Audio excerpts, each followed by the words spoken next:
Waalaikumsalam warahmatullahi wabarakatuh, Ibu Titin Octavia. Ya, apa kabar Ibu hari ini? Alhamdulillah baik, seperti yang Ibu Titin saksikan. Ya, boleh saya minta waktunya sebentar, Bu? Boleh saja. Kalau Ya. boleh tahu, ini tentang apa? Ya, saya ingin mewawancarai Ibu tentang bagaimana cara seorang pemimpin mengambil keputusan yang berbasis nilai kebajikan, seperti itu, Bu. Boleh. Ya, nanti akan ada beberapa pertanyaan yang akan saya ajukan pada Ibu tentang dilema etika pengambilan keputusan. Ya, boleh kita mulai, Bu? Boleh. Kita langsung aja ya, Bu. Yang pertama pertanyaannya, selama Ibu menjadi pemimpin di sekolah ini, bagaimana Ibu mengidentifikasi kasus-kasus dilema etika yang Ibu temukan selama ini? Identifikasi ya? Iya. Kebetulan Ibu jadi kepala sekolah ini baru 2 tahun ya mungkin. Mungkin di samping belajar juga sering bertanya kepada kepala sekolah lain, apalagi ini berkaitan dengan pengambilan keputusan. Yang perlu kita tahu tentu dulu apa itu dilema etika dan rujukan moral. Itu kan kita harus tahu dulu.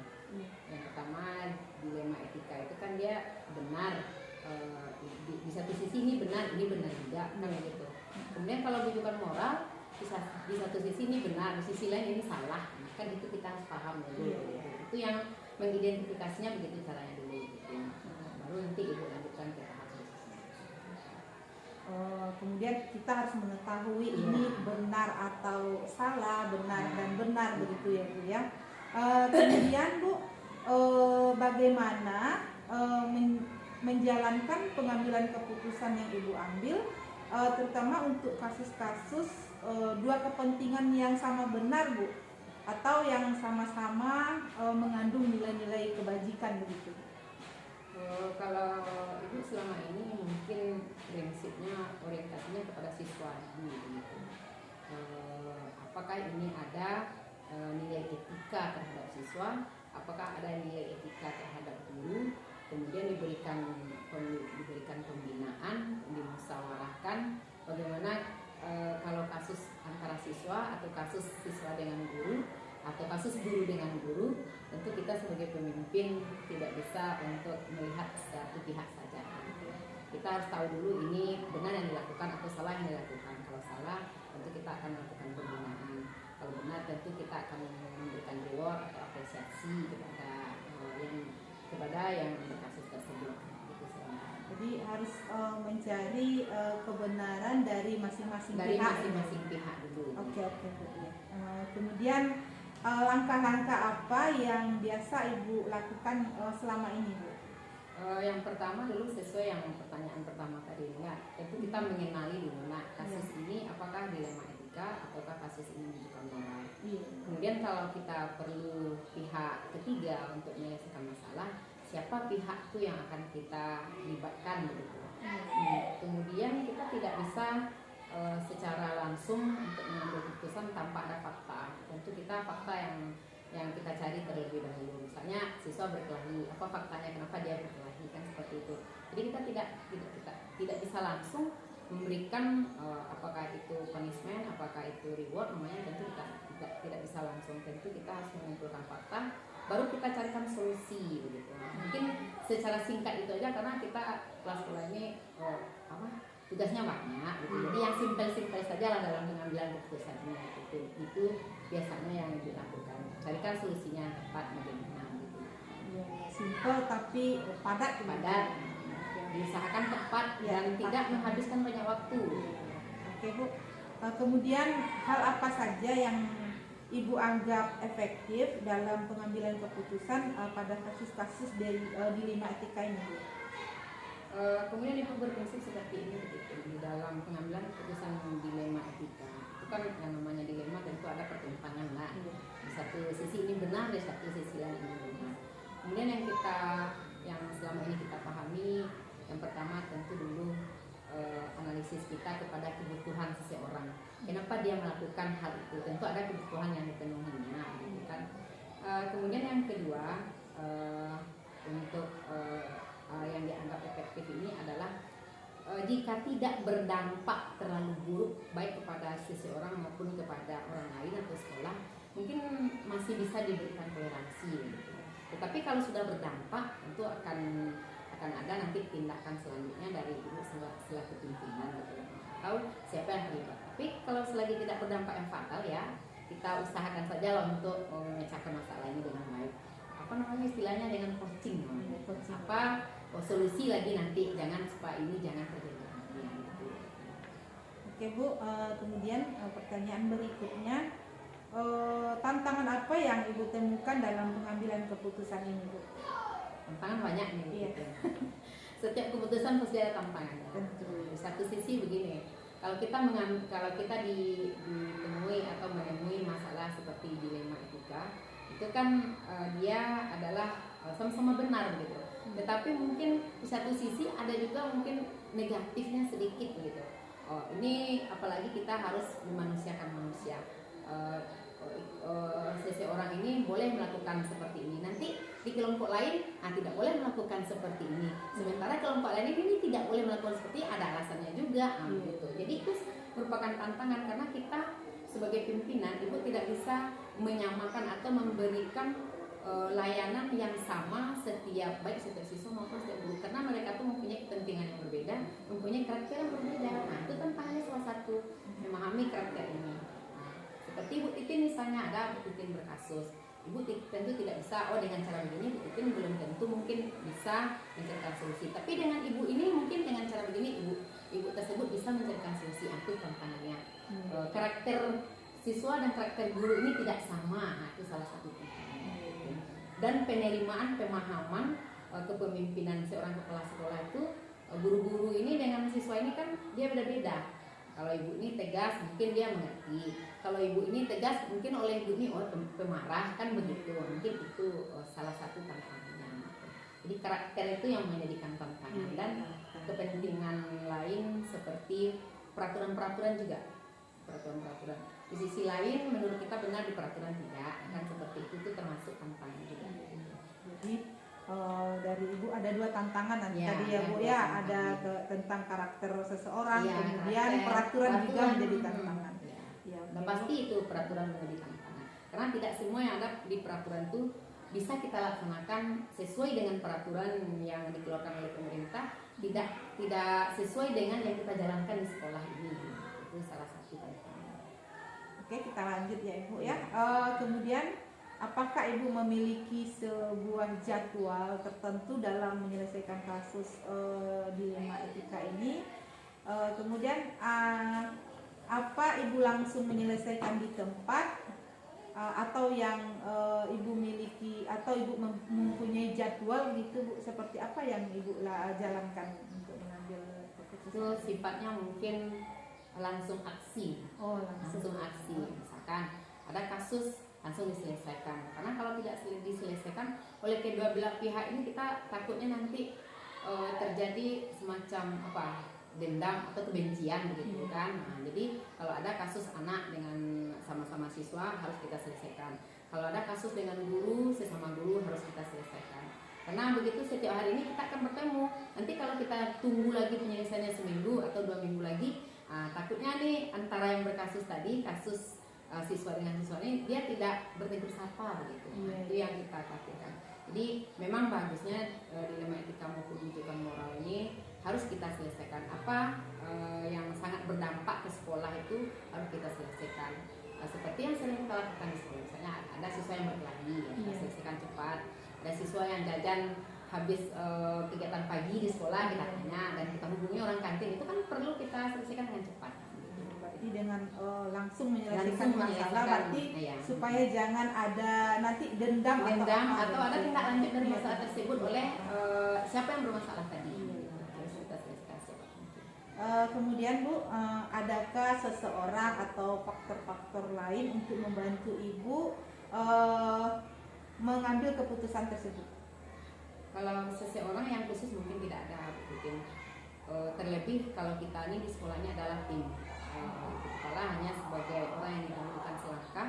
Kita setiap keputusan itu tentu bermusyawarah dulu. Apakah itu dengan guru PJK, guru olahraga dan guru olahraga, guru agama dan guru studi. Kemudian kita libatkan. Kalau memungkinkan kita melibatkan komite sekolah mungkin lebih baik, lebih bagus. Karena jika mungkin dilibatkan, jika mungkin kita libatkan pengawas. Kalau tidak, kalaupun solusi tidak bisa kita temui, kita libatkan pengawas.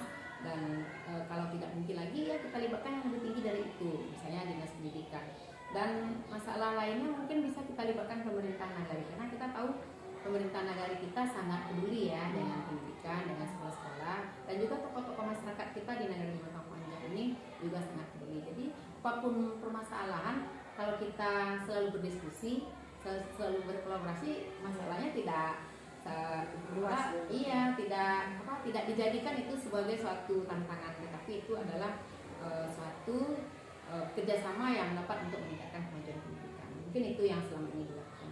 Oke, jadi diusahakan dulu diselesaikan di sekolah dulu. Nah, kalau tidak bisa nanti naik ke tingkat berikutnya gitu. Atau kita kapan perlu melibatkan pihak ketiga, contohnya komite kan. Komite itu kan mitra oleh kita, kemudian pemerintah negeri. Misalkan nanti kalau ada kasus anak kita yang sudah berulang kali maling atau merokok, itu kan pemerintah negeri kita ada sel.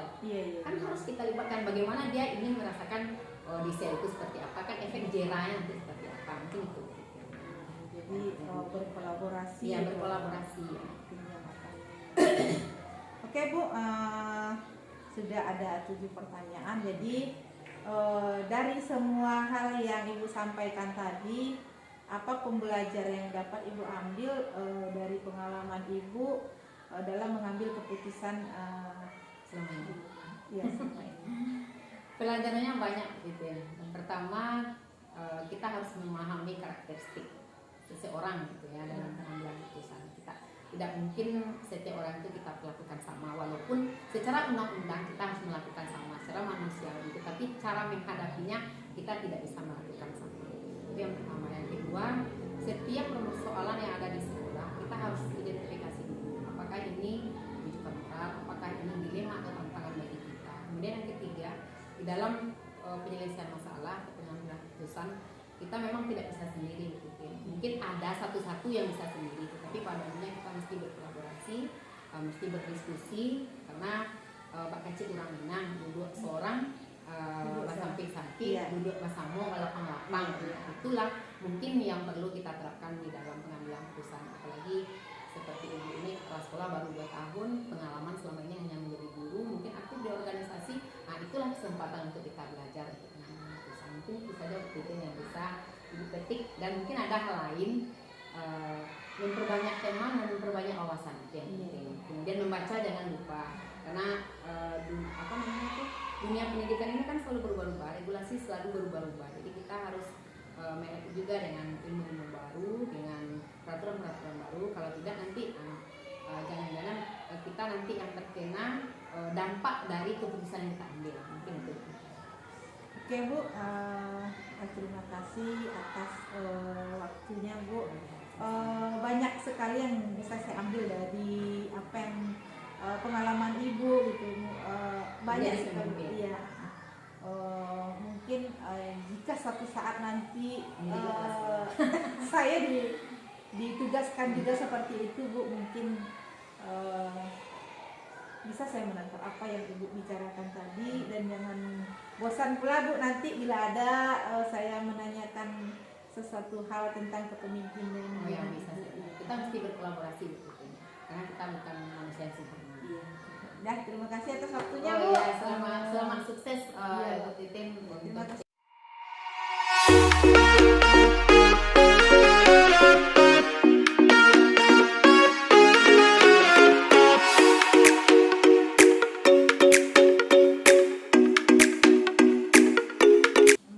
Assalamualaikum warahmatullahi wabarakatuh. Waalaikumsalam warahmatullahi wabarakatuh. Bagaimana kabar Ibu hari ini? Alhamdulillah sehat. Ibu bagaimana? Alhamdulillah sehat. Sehingga kita dapat bertemu ya Bu hari ini.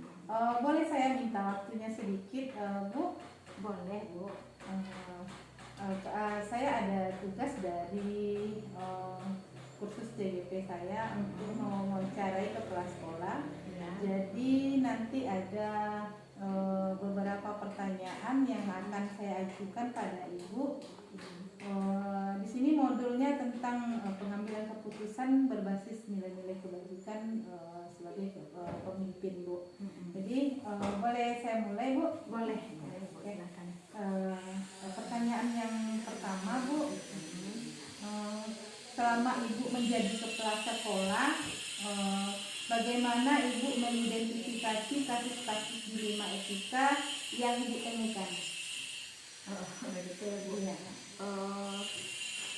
Cara yang saya lakukan dalam mengidentifikasi kasus-kasus tersebut, yang pertama sekali adalah berkoordinasi dahulu dengan guru tersebut supaya bisa terlihat kasusnya, siapa yang terlibat di dalamnya, dan dengan melihat kebenaran yang ada dalam kasus tersebut.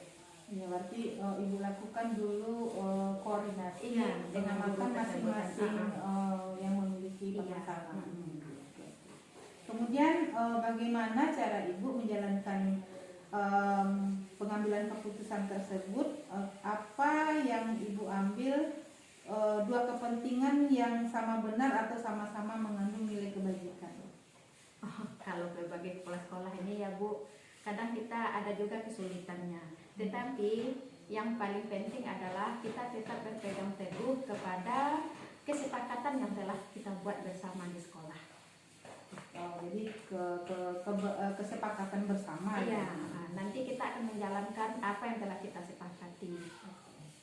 Bu, kita lanjut ya Ibu. Kemudian langkah-langkah yang Ibu ambil dalam melakukan kasus yang Ibu hadapi itu apa? Yang pertama sekali itu prosedurnya seperti ini Bu. Ya. Sebelum mengambil keputusan tersebut, kita mencari dulu fakta atau data dari permasalahan. Kemudian yang kedua, kita memanggil yang bersangkutan untuk berkoordinasi dengan pihak yang terkait serta bisa menyelesaikan masalah tersebut. Ya, jadi ada dua langkahnya tadi Bu. Yang pertama mencari fakta dari permasalahan, kemudian mencari solusi, memanggil yang mengalami permasalahan, kemudian mencari solusi dari permasalahan yang mereka hadapi. Oke. Yang pertanyaan berikut Bu, hal apa saja yang Ibu anggap efektif dalam pengambilan keputusan pada kasus-kasus dilema etika ini, Bu? Hal yang kami anggap efektif dalam permasalahan ini Bu, yang pertama sekali adalah mempertimbangkan segala dampak yang ada dulu. Kemudian kita pikirkan secara matang apa dampak yang akan terjadi. Selanjutnya jangan menurutkan emosi. Kalau emosi ini kita turutkan, masalah kita tidak akan pernah terselesaikan. Dan jangan sekali-sekali meminta pendapat orang lain untuk menyelesaikan masalah kita. Yang intinya selesaikan masalah kita sendiri. Yang inti utamanya jangan emosi. Jangan emosi dan selesaikan masalah dengan kepala dingin. Nah, jadi tantangan apa yang Ibu temukan dalam pengambilan keputusan pada kasus dilema etika ini, Bu? Kalau tantangan itu tentu saja ada ya Bu. Yang pertama sekali itu tantangan dari dalam. Tantangan dari dalam itu kita hanya kepala yang sama hitam, tetapi pikirannya berbeda-beda. Jadi tantangan tersebut harus kita selesaikan dengan kepala dingin. Jadi masing-masing yang punya kasus tuh punya dia karakter masing-masing. Jadi itu yang menjadi tantangan bagi Ibu ya Bu ya. Oke, kita lanjut Bu yang pertanyaan yang nomor 6. Apakah Ibu memiliki sebuah jadwal tertentu dalam menyelesaikan kasus dilema etika ini? Kemudian apakah Ibu langsung menyelesaikan masalahnya di tempat atau Ibu bikin jadwalnya untuk menyelesaikan masalah ini? Kemudian bagaimana prosedurnya yang Ibu ambil? Kita lihat dulu masalahnya Bu. Kalau masalahnya ringan itu bisa kita selesaikan seketika.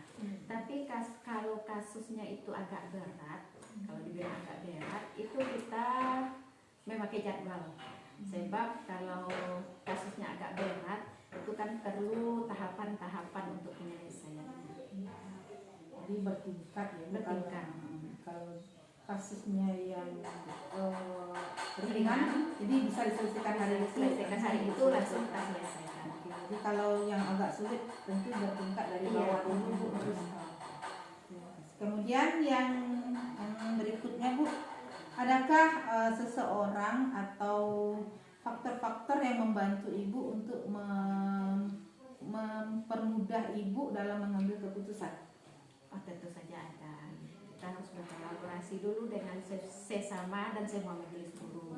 Kemudian dengan adanya CGP itu sangat membantu sekali Bu, karena mereka itu sudah tahu apa langkah-langkah yang akan mereka lakukan untuk pengambilan keputusan. Jadi dengan adanya CGP ini kita sangat terbantu sekali. Iya, memang benar Bu.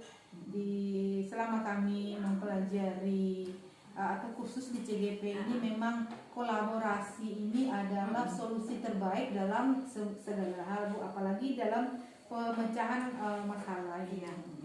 Oke Bu, yang terakhir, dari semua hal yang Ibu sampaikan pada saya, apa pembelajaran yang dapat Ibu ambil dari pengalaman Ibu untuk mengambil keputusan dilema etika ini?